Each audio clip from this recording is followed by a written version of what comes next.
इधर ध्यान।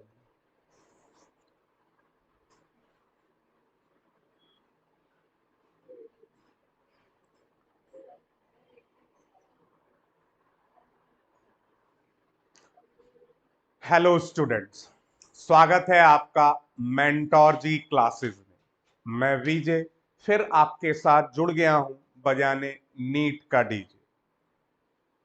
Children, NEET 2024 is approaching day by day, and now you will be more serious regarding to achieve best marks or to score best marks in NEET. Now you have you must start a sample paper daily to analyze yourself in each subject, what you are scoring and in which area or in which topics you are committing the mistakes. So keep going like that. In the same series, I am going to start today the chapter 13 of class 11th, that means plant growth and development. So let's start this chapter and make this chapter easiest for you. So let's start.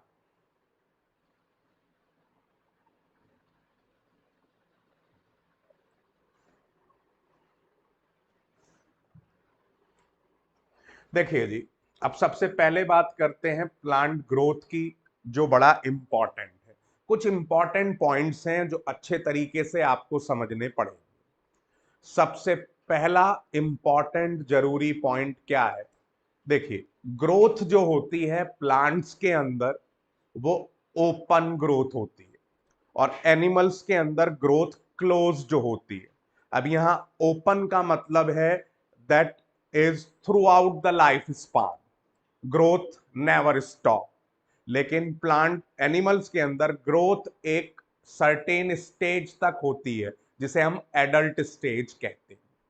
तो अब दूसरे तरीके से आप ये भी कह सकते हैं कि growth in plants is indeterminate, but in animals that is determinate. वो निश्चित है, एक पर्टिकुलर एज तक होनी है। ठीक है। इसके अलावा एक और बड़ा इंपॉर्टेंट चीज है जो आपको ध्यान में रखनी है कि प्लांट्स के अंदर डेड सेल्स बहुत होती हैं। तो इसलिए प्लांट के ग्रोथ का अलग एक बेसिक पैटर्न, मतलब वहां पर मैच्योरिटी के लेवल पर कुछ टिश्यूज ऐसे होते हैं जो डेड हो जाते हैं। ठीक है। जिनका काम फिर मैकेनिकल स्ट्रेंथ देना हो जाता है, जैसे बार्क हो गया आपका। तो बार्क का काम क्या हो गया? Mechanical strength. वो मतलब जितना भी आपका सीवियर हीट है, कोल्ड है, आपका बारिश का पानी है, आंधी तूफान है, बैक्टीरिया वायरस का है, उन सब से प्रोटेक्शन करेगा। लेकिन एनिमल्स के अंदर ऐसे डेड टिश्यूज बहुत ज्यादा नहीं। ठीक है। These are not so in large number as we have in plants. तो ये कुछ चीजें डिफ्रेंशिएट करती हैं। ऐसे ही एनर्जी के बेसिस पर आप देखो भाई, प्लांट्स फिक्स्ड है, कोई मूवमेंट नहीं है, इसलिए ही प्लांट के पास ना तो मस्कुलर सिस्टम है, ना कोई नर्वस सिस्टम है। लेकिन एनिमल्स के पास तो ये बहुत सारी चीजें जरूरत के बेसिस पर। ठीक है। तो अब इसी में आप देखेंगे तो यही सारे पॉइंट ऑफ व्यू आपको इसके अंदर दिए हुए हैं। कुल मिलाकर कोई भी पर्टिकुलर ऑर्गेनिज्म हो, सबका जन्म होता एक सिंगल डिप्लॉइड सेल से है, जिसे हम क्या कहते हैं? जाइगोट कहते हैं। ठीक है जी। अब उस जाइगोट के अंदर, अब यहां पर देखो दो इंपॉर्टेंट, अब ये बड़ा इंपॉर्टेंट पॉइंट है जो आपको दिमाग में रखना है कि development is some of two bases. One is growth and other is differentiation. अब डिफरेंशिएशन क्या होता है? Differentiation is structural changes due to function. ठीक है जी। Structural changes due to function. अब जैसे जाइलम की बात करें तो आपने पढ़ा है जाइलम के 4 कंपोनेंट्स होते हैं, सभी एक ओरिजिनल सेल जो है उससे मिलकर बने हैं। तो सबके पास शुरुआत में न्यूक्लियस भी है, साइटोप्लाज्म भी है, सारी चीजें हैं। लेकिन जैसे जैसे वो आगे बढ़े तो उसमें लिविंग केवल कौन रह गया? Xylem parenchyma. Tracheids, vessels, fibres all are dead. अब डेड क्यों है? Because at maturity they lose their protoplasm, they divide of protoplasm. Why? Because there is need of function. Function, उन्हें पाइप की तरह बीच का स्पेस खाली चाहिए। अब जब खाली चाहिए तो उन्हें क्या होगा भाई? बीच से सामान अपना खत्म करना पड़ेगा, तो उन्होंने अपना सारा सामान प्रोटोप्लाज्म खत्म कर दिया। तो दैट इज डिफरेंशिएशन। और ये हर लेवल पर अलग अलग बहुत सारे एग्जांपल्स इसी तरीके के आपको मिलेंगे। Same as in phloem. भाई फ्लोएम के अंदर जो आपका ट्यूब सेल्स होती हैं, सीव ट्यूब्स, उनके पास न्यूक्लियस नहीं होता, साइटोप्लाज्म होता है केवल। अब उनका सारा न्यूक्लियस वाला काम कौन करता है? कंपेनियन सेल्स करती। ठीक है, तो इस तरीके की सारी चीजें किसमें आती हैं? डिफरेंशिएशन में आती है। अब देखिए सभी की लाइफ वही, जैसे मैं अभी कह रहा था कि भाई एक ही सेल से, एक डिप्लॉइड सेल से स्टार्ट हुई है, जिसे हम क्या कहते हैं?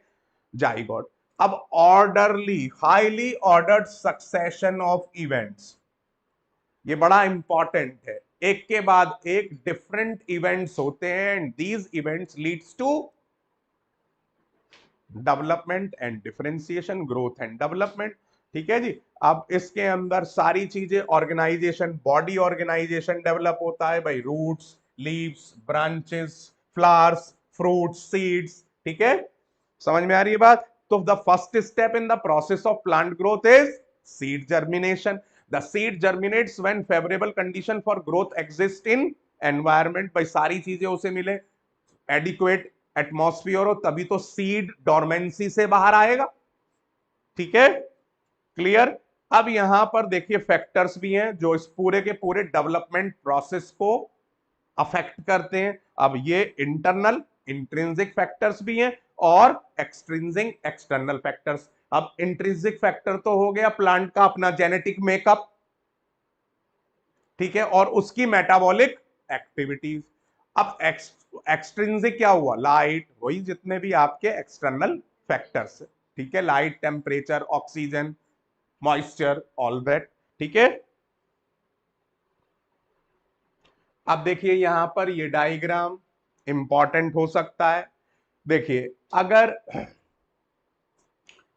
कॉटिलीडन बाहर आ जाता है सॉइल से, तो उसको हम कहते हैं एपीजियल जर्मिनेशन। तो ये वाला आपका क्या है? एपीजियल जर्मिनेशन है, जिसमें आप देख रहे हैं कॉटिलीडन्स बाहर आ गए।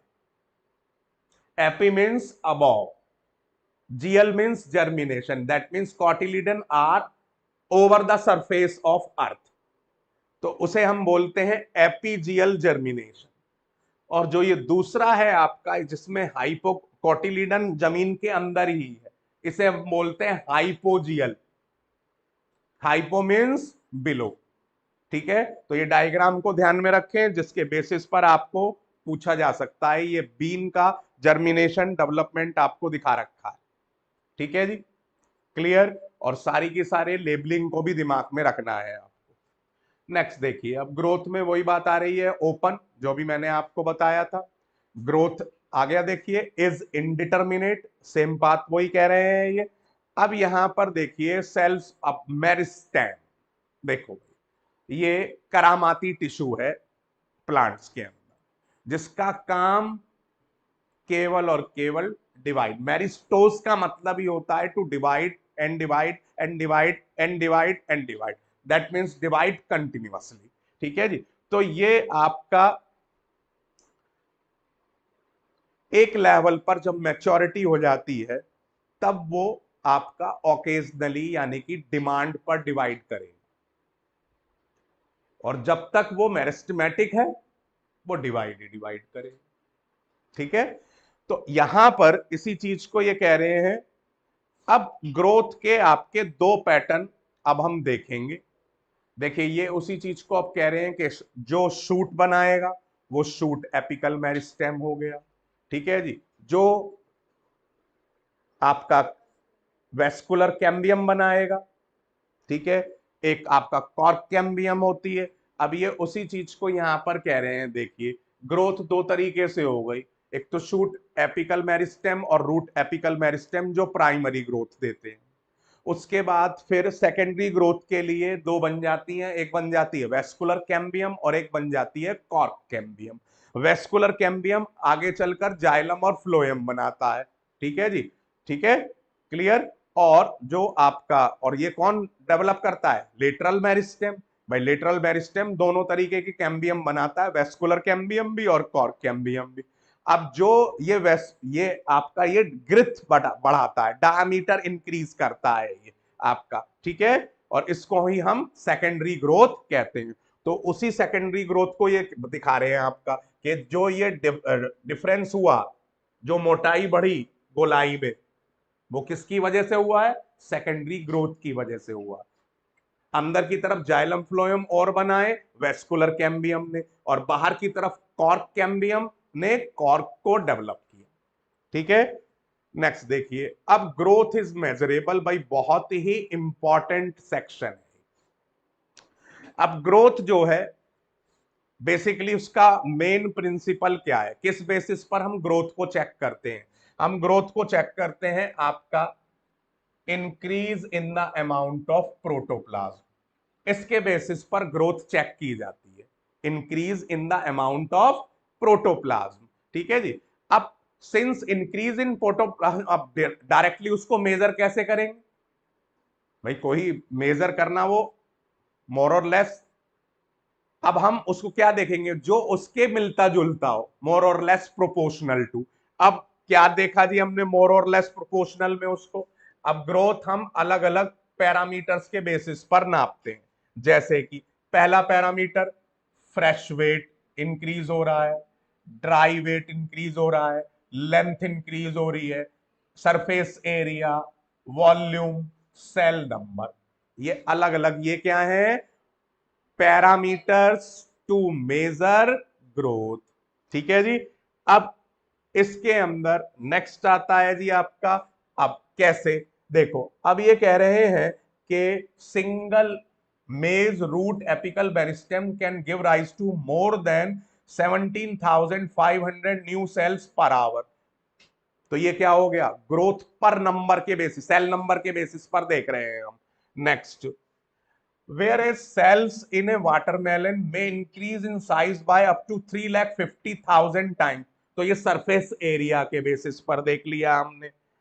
नेक्स्ट आता है जी, इन द फॉर्मर देखो वही बात आ गई, growth is expressed in terms of cell number, later it is expressed in terms of size. अब पॉलन ट्यूब की लंबाई बढ़ रही है तो वो लेंथ का मेजरमेंट हो गया, डॉर्सी वेंट्रल लीफ का आपका सरफेस एरिया बढ़ रहा है तो वो उसका इंक्रीजिंग सरफेस एरिया, ग्रोथ को चेक कर रहे हैं, ठीक है। तो ये अलग अलग एग्जांपल्स आपको ध्यान में रखने, ठीक है।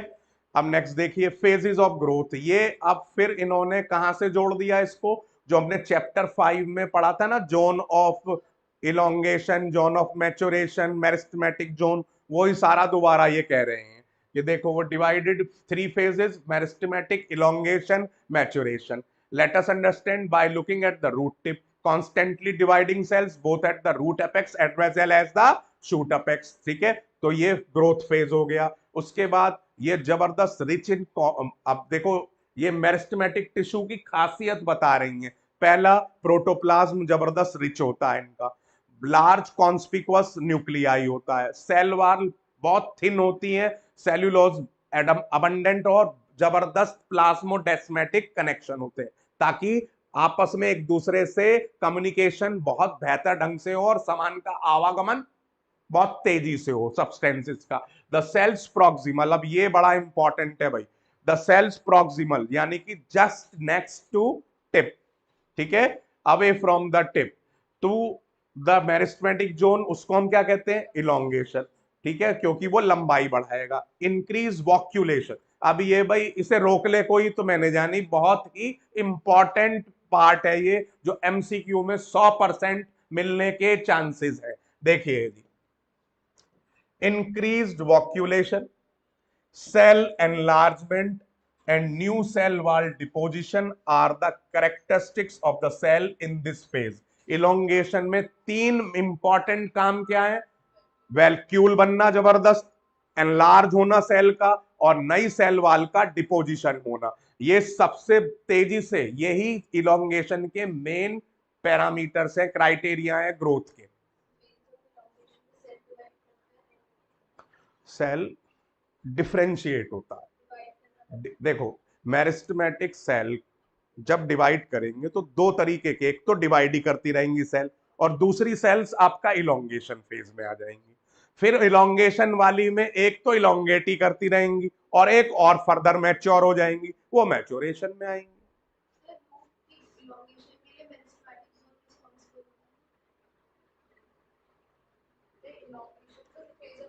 भैया देखो, मेरिस्टेमेटिक का काम है डिवाइड करना। मेरिस्टेमेटिक में वो सेल्स जो इलोंगेशन में हेल्प करेंगी वो ही आएंगी, है डेराइव्ड मेरिस्टेमेटिक से। भाई इलोंगेशन वाली सेल्स भी तो बन तो मेरिस्टेमेटिक से ही रही हैं, जन ओरिजिन पॉइंट तो उनका मेरिस्टेमेटिक ही है। ठीक है, नेक्स्ट देखिए जी, अब इसके अंदर देखो फर्दर अवे, एपेक्स से और दूर होकर जाएंगे तो more proximal to the phase of elongation we have undergoing phase of maturation. The cells of this zone attain their maximum size in different thickening. अब देखो यहां फिर ये वाल थिकनिंग, प्रोटोप्लाज्मिक मॉडिफिकेशन, इनके अंदर ये दो क्वालिटी डेवलप होंगी, किससे? इलोंगेशन वालों से अलग। ठीक है, तो जिसकी वजह से अब ये मैच्योरेशन फेज में पहुंच जाएंगी। अब मैच्योरेशन फेज का मतलब क्या हुआ कि ये केवल डिमांड पर डिवाइड करेंगी, when there is demand, occasionally. ठीक है, अब आ जाइए बड़ा important, again very important portion, and that is growth rates.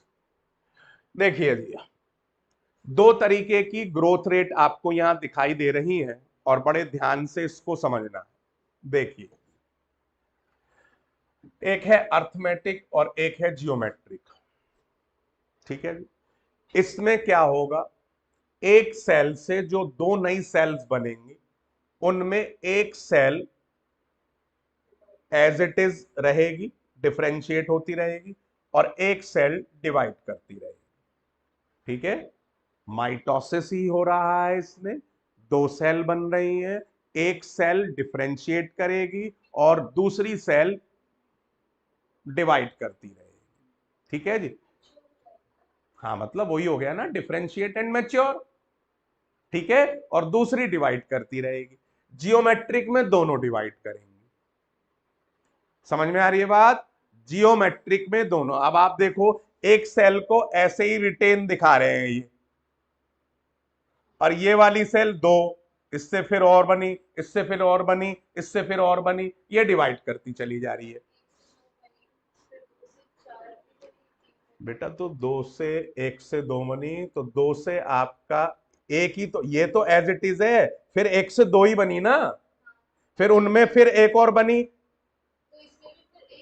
एक कांस्टेंट, दो फिर अगली फिर डिवाइड करेगी। इसीलिए तो इसे अर्थमेटिक कह रहे हैं, ये लीनियरली बढ़े, अर्थमेटिक, अर्थमेटिक प्रोग्रेशन उस बेसिस पर है ये सेम। और ये ज्योमेट्रिकल, ये पावर्स में होगा, दो के चार, चार के 16, 16 के 256, लाइक दैट, क्योंकि इसमें दोनों ही डिवाइड कर रही हैं। ठीक है, तो ये क्लियर, अर्थमेटिक जियोमेट्रिक। नेक्स्ट देखो,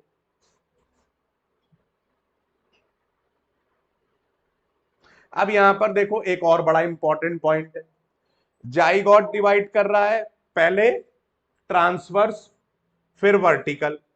ठीक है, अब इसमें क्या होगा, चारों तरफ डिवीजन होना शुरू हो जाएगा। सेल्स कैपेबल ऑफ डिवीजन, जो आपको डार्क से दिखा रखे हैं, cells that lose capacity to divide. अब जो लूज हो गई इसका मतलब क्या है, वो मैच्योर हो गई। ठीक है, समझ में आ रही है बात? क्लियर। नेक्स्ट देखिए जी, अब आपको ये दो, अब देखो अर्थमेटिक में जो मैंने बात बताई थी वो सेम इन्होंने दे रखी, only one daughter cell, mitotic, only one daughter cell continues to divide while other differentiate and mature.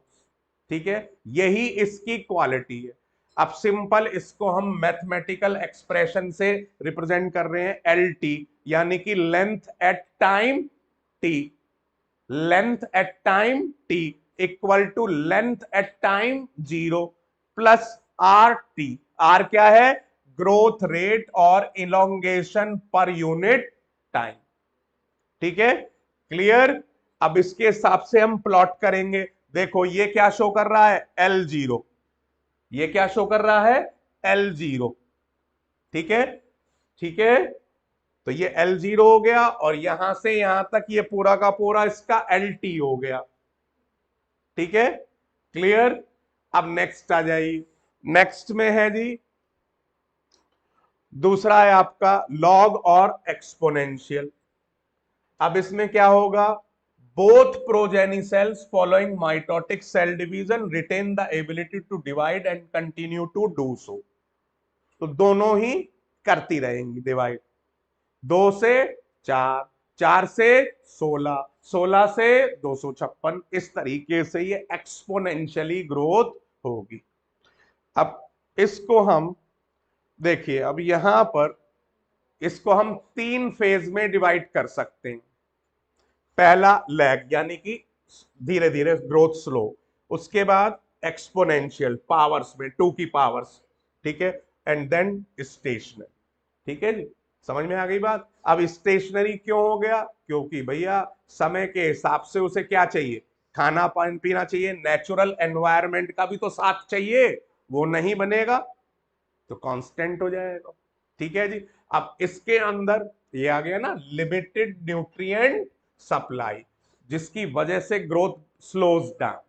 ठीक है, अब इसके अंदर आपका फॉर्मूला लगेगा W1 equal to W0 e power R T. W1 हो गया फाइनल साइज, W0 हो गया इनिशियल साइज, किसी के बेसिस पर भी भाई, वेट के बेसिस पर, हाइट के बेसिस पर, नंबर के बेसिस पर। R हो गया आपका ग्रोथ रेट, T हो गया टाइम ऑफ। अब ये बहुत इंपॉर्टेंट है, यहां पर E जो है वो बेस ऑफ नेचुरल लॉगरिथम है।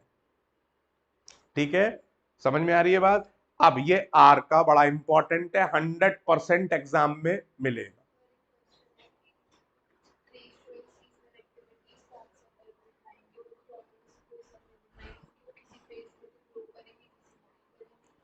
बेटा देखो, सीजनल एक्टिविटी में जब सीजन उनके फेवर में होगा तो वो एस शेप्ड करेंगे, वो अर्थमेटिक, वरना वो एस शेप्ड। अब मोर रियलिस्टिक एस शेप्ड या सिग्मोइड ग्रोथ ही होती है, क्योंकि इसमें अर्थमेटिक वाला आपका पोर्शन उस जैसा तो यहां भी आ रहा है ना, वो एक्सपोनेंशियल हो रहा। तो मेन जो है न्यूट्रिएंट की सप्लाई सब जगह बराबर नहीं हो सकती। अब जैसे बहुत ज्यादा गर्मी है इस टाइम पर, तो अच्छा अच्छा प्लांट कितनी बढ़िया फैसिलिटी मिल रही हो, नहीं कर पाएगा। बहुत ज्यादा ठंड होगी तब यही दिक्कत होगी। अब आर को देखिए, R is very very important, is the growth relative growth rate and is also the measure of the ability of plant to produce new plant material. तो आर क्या है? Ability of plant to produce new plant material. R क्या है? Ability of plant to produce new plant material, और इसीलिए इसे हम efficiency index भी कहते हैं। ठीक है, hence final size of W1 depends on initial size. ठीक है, क्लियर। नेक्स्ट देखिए जी, अब ये फिर बहुत इंपॉर्टेंट है। देखिए यहां पर आपको 2 लीफ दिखा रखी, ये फिर बहुत इंपॉर्टेंट है, बड़े ध्यान से मेरी बात को सुनना। देखो, एक में 5 से 10 सेंटीमीटर स्क्वायर का सर्फ एरिया चेंज हो रहा है, एक का 50 से 55 चेंज हो रहा है, तो दोनों में 5 का ही डिफरेंस है। जब हम इंडिविजुअल एक लीफ के कंपैरिजन कर रहे हैं ग्रोथ का, तो उसे हम कहेंगे एब्सोल्यूट ग्रोथ रेट। अगर हम ए की बात कर रहे हैं या बी की बात कर रहे हैं, जब हम ए लीफ की ग्रोथ का कंपैरिजन बी लीफ की ग्रोथ के साथ कर रहे हैं, तब उसको हम कहेंगे रिलेटिव ग्रोथ रेट। ठीक है, अब जैसे आप देखो इधर तो ये 5 से 10 हुई है, दुगना हो रहा है लगभग, और यहां 50 से 55 हो रहा है। तो सिंपल सी बात है, इसकी रिलेटिव ग्रोथ रेट ए की बी से ज्यादा है। तो जब हम एक दूसरे का कंपैरिजन कर रहे हैं तो वो रिलेटिव ग्रोथ रेट, और जब हम इंडिविजुअल की बात कर रहे हैं तो एब्सोल्यूट ग्रोथ रेट। ठीक है, तो ये दो चीजें अलग अलग इन्होंने यही दी हुई। एब्सोल्यूट सेम कैसे बेटा? तो दोनों में इनिशियल का तो डिफरेंस आएगा, कैसे सेम आएगी देखें जरा हम भी। देखो, growth, absolute growth rate equal to difference 5 आया अपॉन इनिशियल 5 इंटू 100। इसकी तो इंडिविजुअल भी देखेगी तो पुराने से इनिशियल से फाइनल तो देखेगी।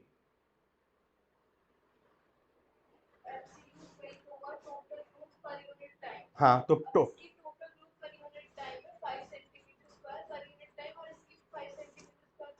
बेटा जी उसमें बिल्कुल आप ठीक कह रहे हो, लेकिन इनिशियल से फाइनल में वो पहले से 50 से 55 जा रहा है, वो 5 से 10 जा रहा है, रिलेटिव हुआ। एब्सोल्यूट आप देखेंगे तो वो उस बेसिस पर आप कह सकते हैं कि जी दोनों की 5 बढ़ रही है, ठीक है। लेकिन आप देखेंगे तो ग्रोथ रेट कंपैरिजन, इसीलिए तो रिलेटिव जरूरी है। रिलेटिव तभी तो जरूरी है जब हमें वो एनालिसिस करने पे तो पता लगेगा। अभी तो अगर हम इंडिविजुअल देखें तो हम तो दोनों को ही सेम कहेंगे, लेकिन कहीं ना कहीं ग्रोथ रेट इसकी ज्यादा बेहतर है इसके साथ, तो रिलेटिव अलग वैल्यू दे रहा है, एब्सोल्यूट अलग दे रहा है। अब एब्सोल्यूट से हमें ये तो नहीं पता लगेगा ना ग्रोथ रेट किसकी ज्यादा है। नेक्स्ट देखिए जी,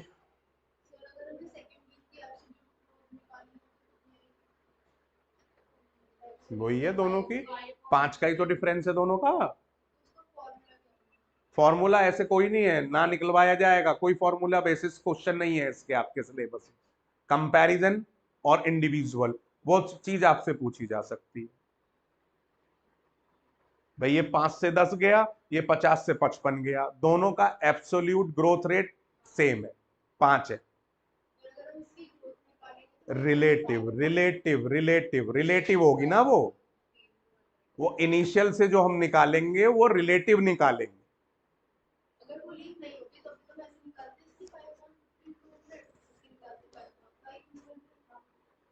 हाँ, तो वो अब जब हम ऐसे एक दूसरे को कंपेयर कर रहे हैं इनिशियल से, तो वो रिलेटिव कही जाएगी ना, वो एब्सोल्यूट नहीं होगी।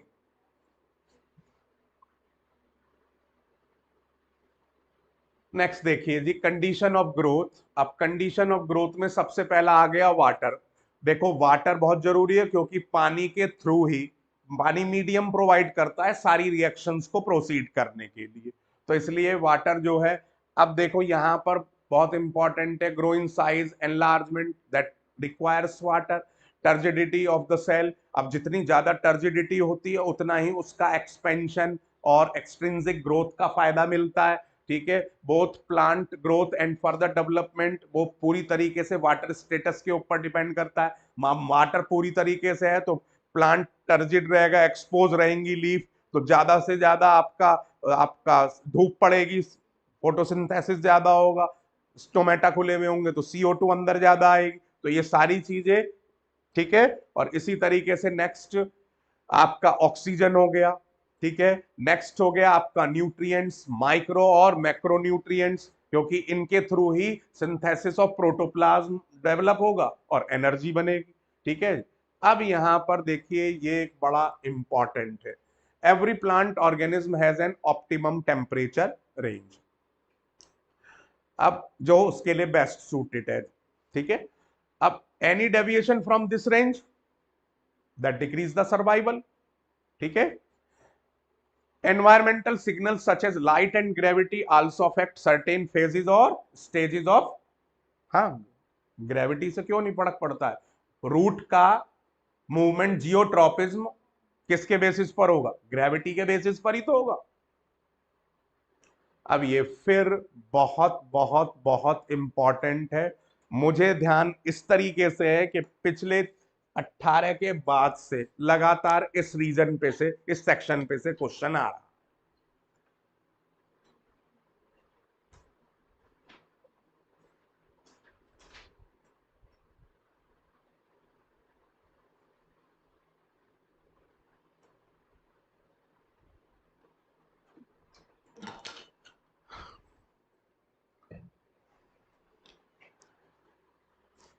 देखिए, differentiation, D differentiation, रीडिफरेंशिएशन, differentiation, D differentiation, रीडिफरेंशिएशन।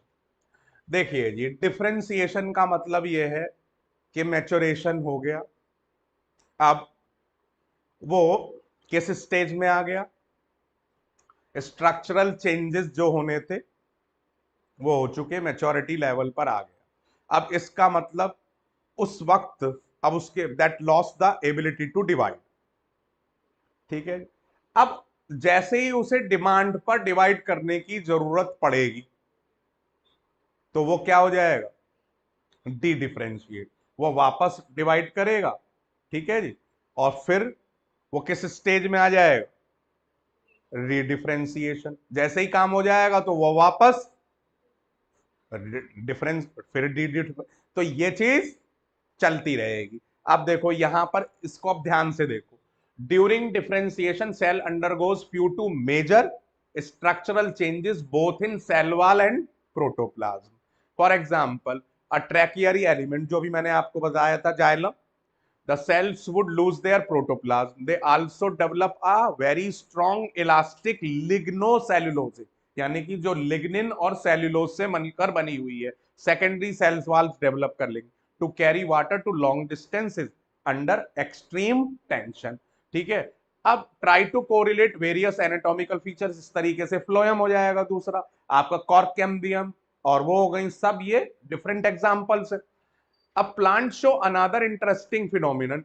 The living differentiated cells that by now have lost the capacity to divide and can regain the capacity of division under certain conditions. So those are named as de-differentiation. मान लीजिए repair करना है, ठीक है। अब देखिए, for example formation of meristematic interfascicular cambium और cork cambium, ये क्या है? फुल्ली डिफरेंशिएटेड पैरेन्काइमेटा सेल्स ही तो है। ठीक है, while doing so such meristem tissue are able to divide and produce cells that once again lost the capacity to divide but mature to form functioning. अब तब वो उसमें किसमें कहलाएंगी? रीडिफरेंशिएशन। ठीक है, क्लियर। तो D differentiation, differentiation, D differentiation, रीडिफरेंशिएशन, ये एक प्रोसेस प्लांट्स के अंदर चलता रहता है।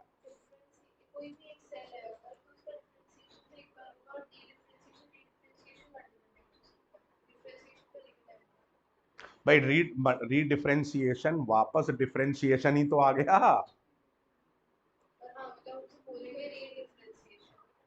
बात तो वो, ये सेम उस तरीके से हो गया जैसे आप नर्वस टिश्यू में देखते हैं भाई, पोलराइज्ड, डीपोलराइज्ड, रीपोलराइज्ड। तो रीपोलराइज्ड को हम पोलराइज्ड नहीं कह सकते ना, क्योंकि सोडियम आयंस की परमिएबिलिटी का डिफरेंस है। वो पोलराइज स्टेट में, रेस्टिंग स्टेट में वो सोडियम आयंस के लिए ऑलमोस्ट इम्परमिएबल है, वहां पर वो फ्रीली परमिएबल है। और जैसे ही वो इम्परमिएबल हो जाएगा तो ही तो उसे हम पोलराइज्ड स्टेट या रेस्टिंग स्टेज बोलेंगे।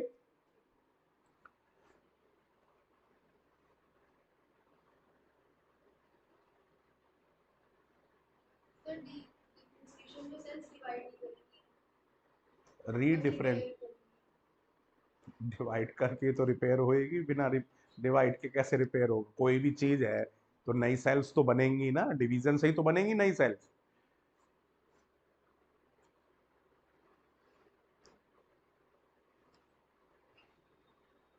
देखिए, अब इसमें कुछ चीजें आपको दी हुई हैं जो क्वेश्चन बनकर पूछी जा सकती है, जैसे कि देखिए, अब यहां पर ये कह रहे हैं how would you describe a tumour?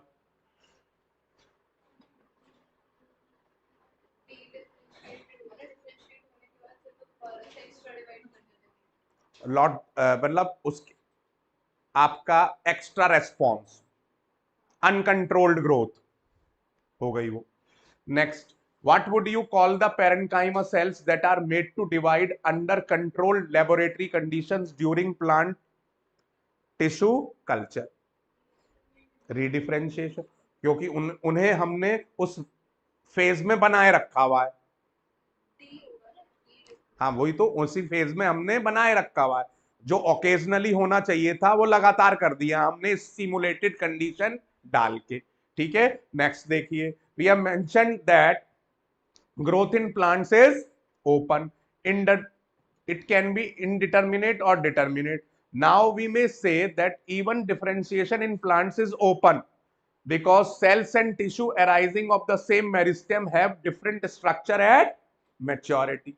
ठीक है, so the final structure at maturity of a cell tissue is also determined by the location of the cell within. So that is very important for MCQ. For example, cell positioned away from the root apical meristem differentiates as root cap cells, while those pushed to the periphery mature as epidermis. तो दोनों का भाग्य अलग अलग हो गया क्योंकि उसकी लोकेशन अलग है। ठीक है, क्लियर?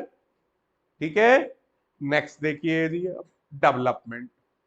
अब डेवलपमेंट को देखो बड़े अच्छे तरीके से इन्होंने एक पिक्टोरल इस ग्राफ आपका फ्लो चार्ट फॉर्म में दिखा रखा है कि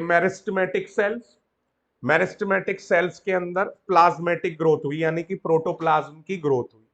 अब उससे उसके बाद क्या होगा? एक्सपेंशन होगा, फिर उसके बाद मैच्योरेशन होगा।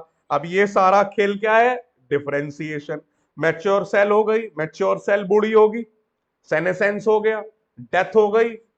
ठीक है, और यही चीज लगातार घूमती हुई चलती रहेगी और यही डेवलपमेंट बना रहेगा। और इसी चीज को ये यहां पर रेफरेंस दे रहे हैं कि term includes all changes that an organism goes throughout during the life cycle from germination of the seed to senescence. अब डायग्रामेटिक रिप्रेजेंटेशन ये आपको दे दिया गया। नेक्स्ट देखिए, ये फिर बहुत इंपॉर्टेंट, देखिए ये क्या है? एनवायरमेंटल कंडीशन के बेसिस पर एक ही प्लांट की दो या ज्यादा अलग तरीके की leaves, heterophylly. Hetero means different, phylly means leaves. ठीक है, shape size of leaf is change due to their adaptation और एनवायरमेंट। अब देखिए, जैसे कि ये ए में आप देख रहे हैं दैट इज लार्कस्पर।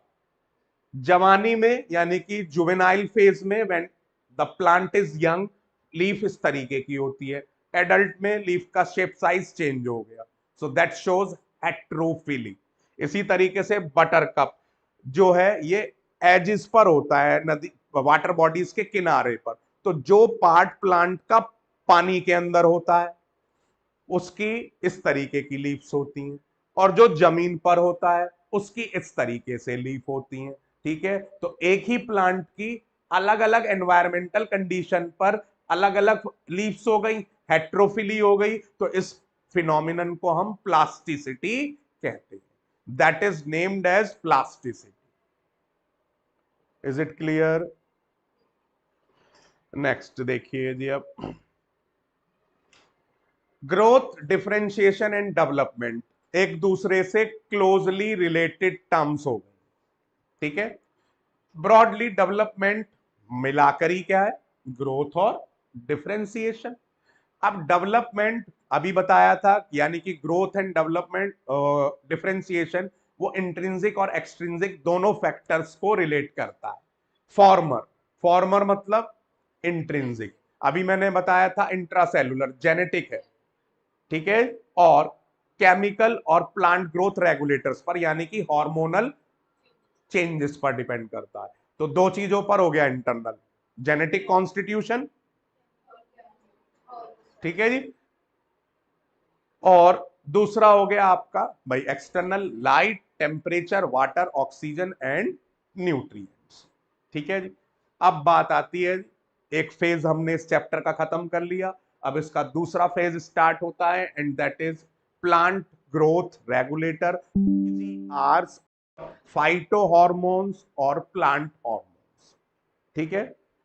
अब इसके आप दो पार्ट कर ले, एक हो गया ग्रोथ प्रोमोटिंग और एक, बल्कि तीन करें, एक ग्रोथ प्रोमोटिंग, एक growth inhibiting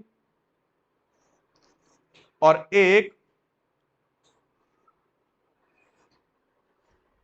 both, growth promoting growth inhibiting.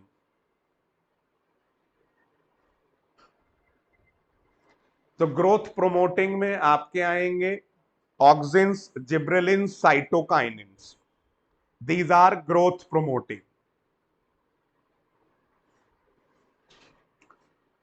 Growth inhibiting में आएगा आपका एबीए, एब्सेसिक एसिड, और इथाइलिन जो है वो दोनों में फिट हो सकता है, लेकिन झुकाव इसका भी इनहिबिटरी एक्टिविटी ज्यादा है।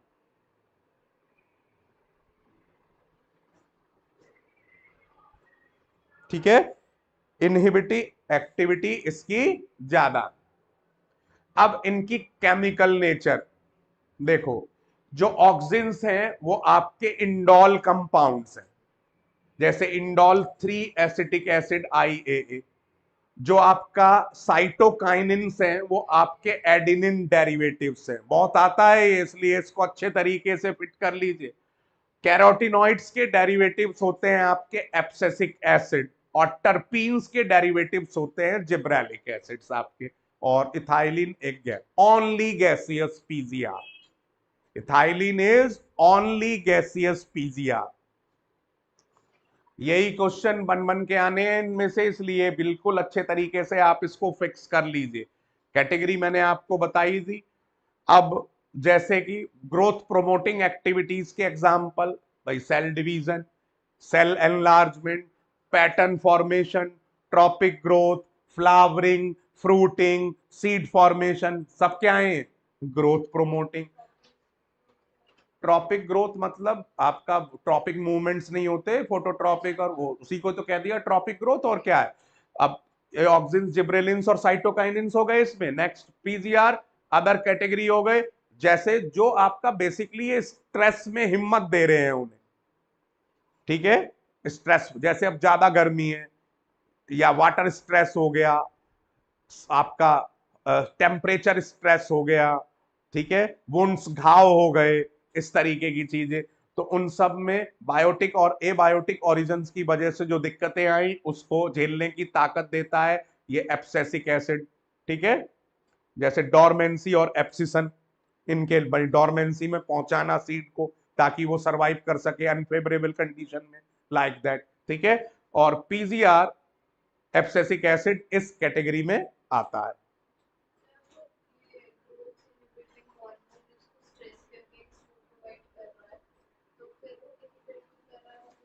भाई ग्रोथ तो इनहिबिट कर दी ना उस टाइम पर, उसको डोरमेंट कर दिया उसने, अपना उस अनफेवरेबल कंडीशन से बाहर तो निकलना है। अब जैसे लॉकडाउन में अंदर हो गए हम, भाई वायरस की डायरेक्ट एक्सपोजर में ना आए, इसीलिए तो लॉकडाउन था। अब उससे अब बचाव के लिए नुकसान भी हुए, तो उस वक्त पर नुकसान क्या हुआ? ग्रोथ तो सभी की रुकी, ऐसे इसका। ठीक है, नेक्स्ट। और आपका पीजीआर, ओनली गैसियस पीजीआर हो गया इथाइलियन, और जिसका दोनों तरीके की एक्टिविटी है, लेकिन इनहिबिटरी एक्टिविटीज ज्यादा।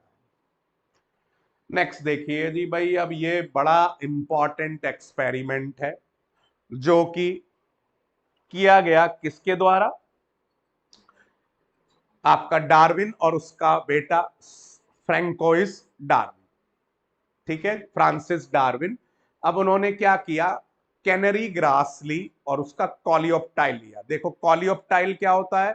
जो आपका शूट जो होता है उसका, उसको कवर करे, उसकी प्रोटेक्टिव कवरिंग। और कॉलियोराइजा होता है रूट की प्रोटेक्टिव कवरिंग। ठीक है जी। अब उसने यूनिलेटरल इल्यूमिनेशन, यूनी मतलब सिंगल साइड से, लेटरल मतलब एक तरफ से लाइट को डाला।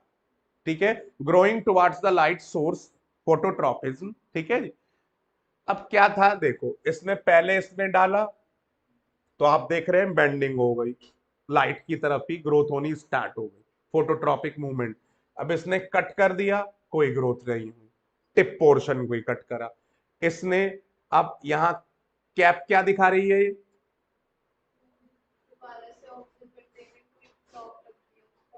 ठीक है, तो फिर आप देख रहे हैं मूवमेंट किसकी तरफ हो गया, जिधर से लाइट पड़ रही है उसकी तरफ। ठीक है जी। अब इसने इस एक्सपेरिमेंट से ये तो बता दिया कि ग्रोथ लाइट की तरफ हो रही है, लेकिन इसने इसका कोई भी सीरीज ऑफ ही कंक्लूडेड, क्या कंक्लूड के tip of coleoptile was the site of transmittable influence. ठीक है, यानी कि कुछ यहां पर निकलता है जो ग्रोथ करने में मदद करता है, that cause the bending of entire coleoptile. लेकिन इसके थ्रू ऑक्सिन को आइसोलेट करना वो करा FW वेंट्स ने, और वो किससे? कॉलियोप्टाइल ऑफ ओट सीडलिंग से। एक्सपेरिमेंट किया था कैनरी ग्रास पर, लेकिन FW वेंट ने ओट सीडलिंग से उसको आइसोलेट किया। तो ये दो अलग अलग चीजें। ठीक है, क्लियर?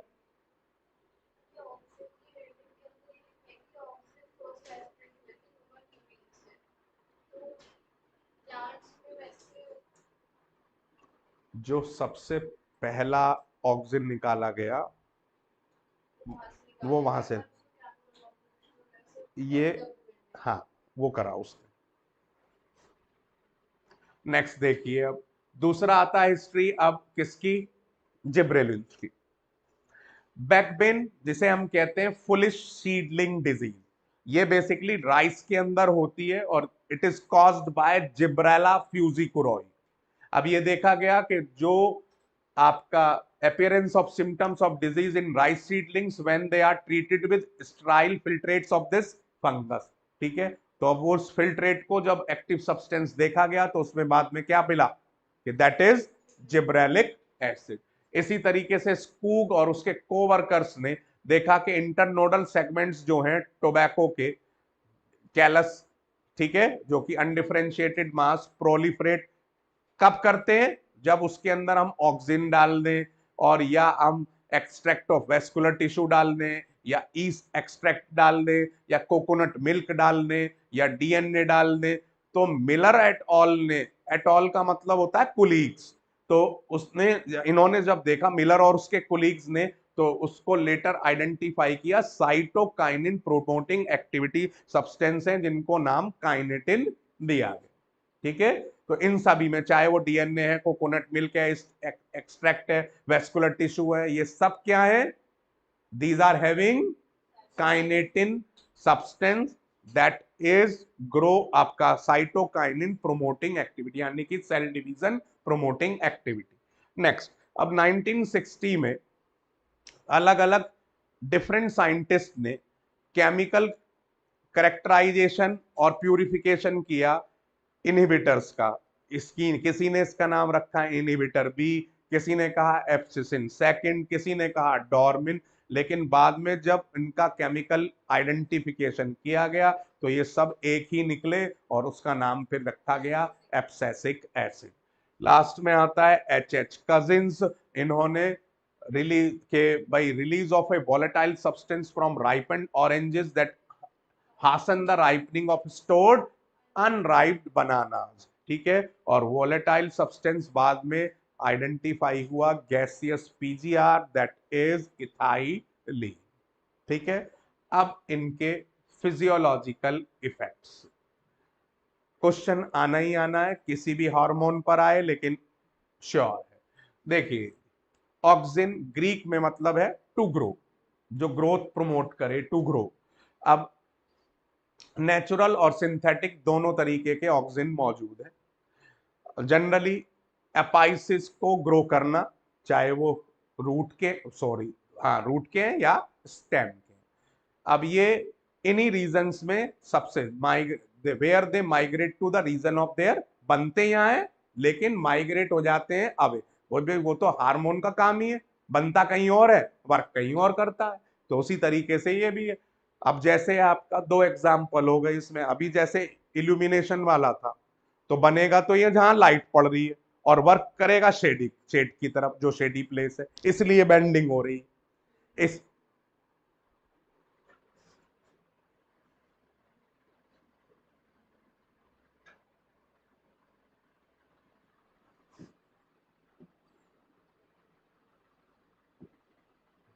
ये लाइट पड़ रही है, बेंडिंग इधर हुई, ऑक्सिन बना यहां, लाइट पड़ रही है यहां।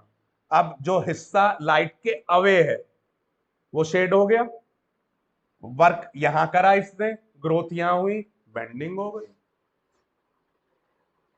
ठीक है, नेक्स्ट। अब इसके दो अलग अलग फॉर्म्स दी हुई हैं, देखो। एक तो हो गया auxins like IAA, indole butyric acid, IBA, ये प्लांट से निकाले गए, तो ये नेचुरल ऑक्सिन्स हो गए। ठीक है जी। और NAA नेप्थलीन एसिटिक एसिड, और 2,4-D यानी कि 2,4 dichloro phenoxy acetic acid, these are synthetic auxins, man made auxins. ठीक है जी। अब और ज्यादातर सारे के सारे ऑक्सिन सबसे ज्यादा एग्रीकल्चर और हॉर्टिकल्चर में यूज किए जाते हैं। अब हॉर्टिकल्चर हो गया आपका इस तरीके से, जैसे कि आपका जितने भी पार्थेनोकार्पी है उसमें इसका जबरदस्ती यूज किया जाता है। क्या किया जाता है, ओवरी हो तैयार हो गई, उसके ऊपर ऑक्सिन का स्प्रे करवा देते हैं, तो वो विदाउट फर्टिलाइजेशन सीधा फ्रूट में बदल जाती है। सीड बने नहीं, सीड की जगह भी पल्प आ गया, तो जूस ज्यादा निकलेगा और जूस इंडस्ट्री को फायदा हो जाएगा। ठीक है, तो ये इस तरीके के हॉर्टिकल्चर, ये इसका कमर्शियल यूटिलाइजेशन, या इसको आप एक्सप्लॉइटेशन भी कह सकते हैं, commercial exploitation. Next, routing initiate करना स्टेम कटिंग्स में। अब यहाँ इसका ताजा एग्जांपल है आपका, भाई जब गुलाब लेकर आते हैं, कोई बीज तो होता नहीं, किसी के यहाँ से ही एक उसकी स्टेम कट कर लिया, उसे ही हमने बो दिया और उससे ही नया प्लांट डेवलप हो जाता है, क्योंकि वहां पर उस स्टेम से रूट इनिशिएट करने का काम किसका है, ऑक्सिन का। वाइड एप्लीकेशन प्लांट प्रोपगेशन, तो प्लांट प्रोपगेशन का ही एग्जांपल हो गया है। तो जितने भी और भी हैं वो भी इसी तरीके के एग्जांपल, स्टेम कटिंग वाले सब में वहां से रूट इनिशिएट करना ऑक्सिन का काम है।